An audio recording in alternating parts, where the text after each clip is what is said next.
Hello అందరికీ, అందరు ఎలా ఉన్నారు? అందరూ బాగున్నారా? చికెన్ గ్రేవీ కర్రీ అయితే నేను ఏ విధంగా చేసుకుంటానో చూపిస్తాను.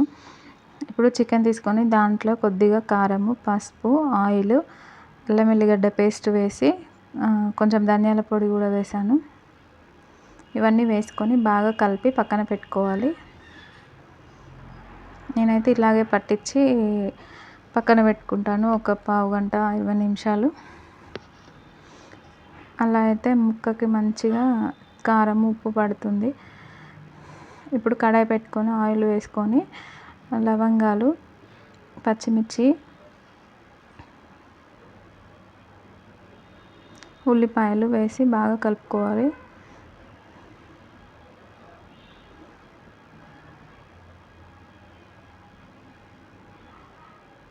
కొంచెం అల్లం ఎల్లిగడ్డ పేస్ట్, పసుపు వేసి కూడా బాగా కలుపుకోవాలి.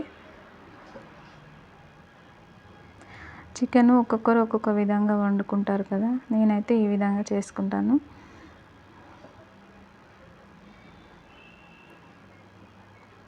ఇప్పుడు ఇవి కొంచెం ఫ్రై అయ్యాక మనం మ్యాగ్నేట్ చేసుకున్న చికెన్ని దీంట్లో వేసుకోవాలి.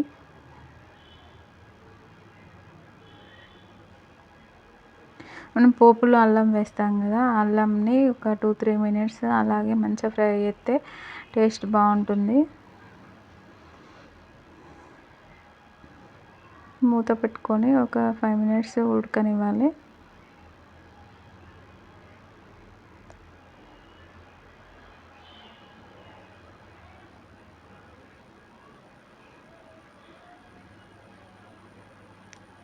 ఇప్పుడు దాంట్లో ఉన్న వాటర్ అన్నీ పైకి వచ్చినాయి. ఇలా మధ్య మధ్యలో కలుపుతూ ఉండాలి, లేకపోతే అడుగంటుతుంది.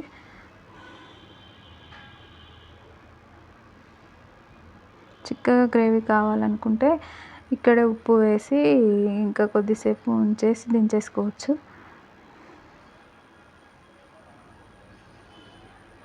నాకైతే గ్రేవీ కావాలి కాబట్టి సూప్ లాగా కొన్ని వాటర్ వేసుకున్నాను.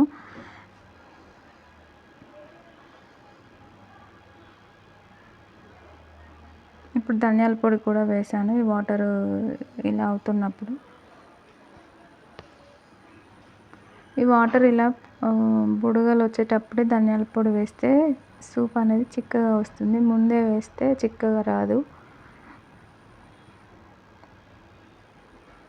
నాకు తెలిసిన మట్టుకైతే అలా వస్తుంది.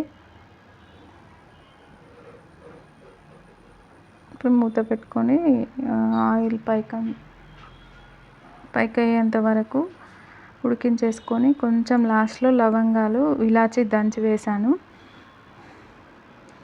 దంచి వేసి ఒక 5 మినిట్స్ అలా మూత పెట్టేసుకుంటే చికెన్ రెడీ అయిపోతుంది. ఇప్పుడు లాస్ట్లో కొత్తిమీర, పుదీనా కూడా వేసి బాగా కలుపుకున్నాను. పుదీనా, కొత్తిమీర వేసి ఒక 2-3 మినిట్స్ ఉంచేస్తే సరిపోతుంది. నేనైతే ఈ విధంగా చేసుకుంటాను సూప్ కావాలనుకుంటే. ప్లీజ్ మీకు ఈ వీడియో నచ్చినట్టయితే సబ్స్క్రైబ్ చేసుకోండి ప్లీజ్ ఫ్రెండ్స్. ఒక లైక్ అయితే ఇవ్వండి. Thank you for watching. Bye. మీరేం కర్రీ వండుకున్నారో నాకు కామెంట్లో చెప్పండి. Thank you.